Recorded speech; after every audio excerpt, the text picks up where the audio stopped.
Hello বন্ধুরা, welcome back to my channel. কেমন আছো তোমরা? আশা করি সবাই খুব ভালো আছো। রিম্পাস ডেলি ব্লগ চ্যানেলে তোমাদের সবাইকে জানাই অনেক অনেক ওয়েলকাম। যারা রোজ আমার ব্লগ দেখো তারা আগের পার্টটা দেখে নিয়েছো। এটা আমার 7 দিনের ভিডিও, তো ভিডিওটা অনেক বড় হয়ে গেছিলো, সেই জন্য আমি দুটো পার্টে ছাড়ছি। তো আগের দিন বড় মানে বেশি ভিডিওটাই ছাড়া হয়ে গেছে, তো এর জন্য এই ভিডিওটা একটু ছোট হয়ে গেছে। তো যাই হোক, তো দেখলে এই যে সকাল থেকে কি কি আয়োজন হয়েছিল সেটা আমি আগের ভিডিওতে দেখিয়েছি। আর এই যে সকালবেলা আমার দাদা বেলুন ফোলাচ্ছিল সব, মানে সাজাবে বলে ঘর ঠর। তারপরে নিচের ঘরে আমার অনুষ্ঠানটা হয়েছে, তো নিচের ঘরে গিয়ে এগুলো সব সাজাচ্ছিল। আর কেউ ছিল না তখন, তো ওকে একাই করতে হয়েছে। আমি একটু জাস্ট হাতে হাতে হেল্প করে দিয়েছিলাম আর ভিডিও করছিলাম। তো নিচের ঘরে সব সাজিয়েছিল, কিন্তু এত সুন্দর সাজানো হয়েছিল। তোমরা দেখো, এটা সাজানোর পরে তোমরা দেখতে পাবে, কিন্তু যখন অনুষ্ঠানটা হয়েছে তখন একদম মানে সব কিছুই নষ্ট হয়ে গেছে। ঘরটা বন্ধই ছিল, কেউ যায়নি, তাও মানে হাওয়াতে সব খুলে গেছে, বেলুন অর্ধেক ফেটে গেছিলো।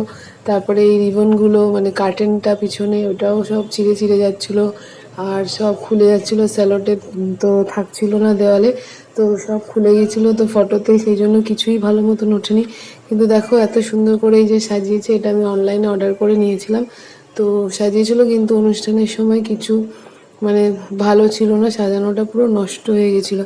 যাই হোক, তো দাদা এখানে সাজাচ্ছিল, তো কিছুক্ষণ আমি ওকে হেল্প করে দিলাম। তারপরে আমি উপরে চলে আসলাম, তো সব কাজ টাজ করে মানে আগে করেছিলাম, কিছুটা বাকি ছিল পরে, তো কাজ টাজ করে তারপরে তখন তো ঋদ্ধিকে খাওয়ানো হয়ে গেছিলো। তো কাজ টাজ করে নিয়ে তারপরে আমি গেছিলাম স্নান করতে। তো এই দেখো ফাইনালি সাজানোর পরে দেখো কেমন লাগছে। এটা যেমনি অনলাইনে এই যে সেটটা ফ্লিপকার্ট থেকে আমি নিয়েছি, দেখো ভালোই সাজিয়েছিল দাদা, সবই ঠিকঠাক লাগিয়েছিল। কিন্তু আমার এত খারাপ লাগছে যে অনলাইনে আমি পয়সা দিয়ে এটা কিনলাম, তারপরে আবার এত কষ্ট করে দাদা সাজালো, কিন্তু ফটো তোলার সময় একটাও ভালো ফটো আমি এর পিছনে মানে এর সামনে দাঁড়িয়ে তুলতে পারিনি যে পিছনে লেখাটা ভালো উঠবে। সব মানে নষ্ট হয়ে গেছিলো, খুলে গেছিলো, খুবই খারাপ লাগছিলো।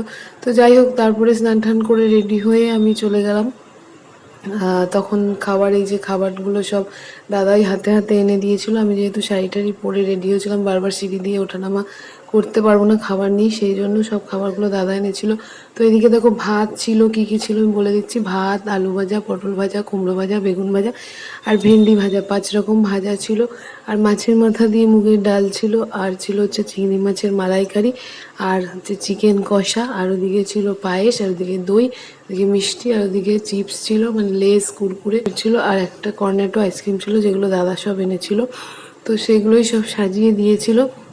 আর এদিকে আমার মা বসেছিল, আর এদিকে আমার শাশুড়ি মা বসেছিল তখন। আর জাস্ট ফটোটা মানে ভিডিও করছিল দাদা। আমার ঋদ্ধি হচ্ছে আমার কোলে বসেছিল। আর দেখো তখনও পর্যন্ত মানে পিছনের সাজটা মানে গোছানোটা ঠিক ছিল, একটু হালকা সেলোটেপ খুলেছিল কিন্তু ঠিক ছিল। কিন্তু যখন ফটোগুলো তুলেছে তখন একদমই ওই সাজানোটা মানে খুলে গেছিলো।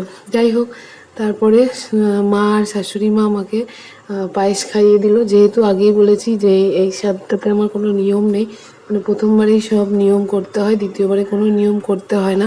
তো আবার নিয়ম করলে যদি কিছু খারাপ হয় সেই ভয়তে আমরা কিছু করিনি, জাস্ট এমনি মানে খাওয়ার মতন স্বাদটা দিয়েছিল।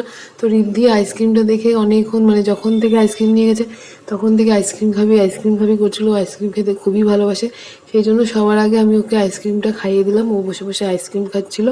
তারপরে হচ্ছে আমার শাশুড়ি মা আর আমার মা আমাকে পায়েস খাইয়ে দিল, ওটুকুই করেছে, পায়েস খাইয়ে দিয়েছে। আর আমি প্রণাম করলাম ওদেরকে। তো প্রথমবার স্বাদের অনুষ্ঠানে তো কেউই আসতে পারিনি, আমার মাও আসতে পারিনি, সেই জন্য এখন ভালো লাগছিলো। মা ছিল, মার হাতে পায়েসটা খেলাম, সেটাও ভালো লাগছিলো। তো খেতে খেতে অনেকটাই লেট হয়ে গেছিলো, যেহেতু সকালে সব কাজ টাজ করে সব গুছিয়ে ছেলেকে খাইয়ে সব কিছু করে তারপরে নিজে নিজেই শাড়ি পরেছি, সেজেছি, সব করতে তো টাইম লাগে বলো। তো সেগুলো করে খেয়েছি, তো খেতে টাইম লেগে গেছিলো। যেহেতু এই স্বাদটায় কোনো নিয়ম নেই, সেই জন্য টাইমের মধ্যে করার কোনো ব্যাপার ছিল না, সেই জন্য দেরি করেই খেয়েছি। তো যদি নিয়ম থাকতো তাহলে যে টাইম ছিল 2টো পর্যন্ত, 2টো কত অবধি টাইম ছিল সেই টাইমের মধ্যে খেতে হতো। কিন্তু আমার যেহেতু এটাতে কোনো নিয়ম নেই, সেই জন্য অসুবিধা ছিল না, আমি যখন হয়েছে তখনই খেয়েছি। এই দেখো আমার শাশুড়ি মা আগে পায়েস খাইয়ে দিল, আর এই যে এটা হচ্ছে আমার মা আমাকে পায়েস খাইয়ে দিচ্ছে। আমি আবার বললাম যে ঋদ্ধিকে একটু খাইয়ে দিতে, তো ঋদ্ধিকে ওই জন্য লাস্টে পায়েস খাইয়ে দিল। আর ও তো ওই যে আইসক্রিম হাতে নিয়ে আবার চকলেটের দিকে হাত বাড়াচ্ছিল চকলেট খাবে বলে। তো যাই হোক চকলেটটা তখন দিইনি, চকলেটটা গরমে গলে গেছিলো, ওই জন্য বলেছিলাম ফ্রিজে রেখে দিতে। ওকে আইসক্রিমটা খাওয়ার পরে ওকে একটা লেস দিয়েছিলাম, ও সেটাই বসে বসে খেয়েছিল। তো তো মা শাশুড়ি মা পায়েস খাইয়ে দেওয়ার পর ওদেরকে প্রণাম করে তারপরে আমি খেতে বসলাম, মানে সরি খাওয়া শুরু করলাম। তো অত দেরি হয়ে গেছিলো খেতে, তো এত কিছু ইচ্ছা করছিল না, তাও সব কিছুই খেয়েছি মোটামুটি, কিন্তু মাংসটা আমি সব খেতে পারিনি। এক পিস মাংস খেয়েছিলাম আর রেখে দিয়েছিলাম, ওটা আবার রাত্রিরে খেয়েছিলাম। আর চিপসগুলো মিষ্টি পায়েস সব ছিল, ওইগুলোও খাইনি, ওগুলো পরে খেয়েছি। তারপরে আমার খাওয়া দাওয়ার পরে আবার পরে এসে মা সবাইকে খেতে দিয়েছিলো। এই যে দাদা, মা আর আমার বর তখন এসেছিলো, খেতে বসছিলো। আমার বর তখন অনুষ্ঠানের সময় ছিল না, এসেছিলো কিন্তু ওর ফোন এসেছিলো অফিস থেকে, সেই জন্য ওকে চলে যেতে হয়েছে। তো সেটা খুবই খারাপ লাগছিলো যে ওই থাকতে পারলো না। যাই হোক তারপরে এসে মা, দাদা আর আমার বর তিনজন মিলে খেতে বসেছিলো, তো সবাইকে মা খেতে দিচ্ছিলো। তো সাতের দিনটা ভালোই কাটলো, যেরকম ভেবেছিলাম সেরকমভাবেই করলাম, তো খুবই ভালো কাটলো। তো ভিডিওটা তোমাদের কেমন লাগলো অবশ্যই তোমরা কমেন্ট করে জানিও, আর ভালো লাগলে লাইক কমেন্ট শেয়ার করে দিও, চ্যানেলটা সাবস্ক্রাইব করে আমার পাশে থেকো। আর সবাই প্রে করো যেন আমার বেবিটা ভালোভাবে সুস্থভাবে হয়ে যায়। তো দেখা হচ্ছে নেক্সট ব্লগে, টাটা বাই বাই।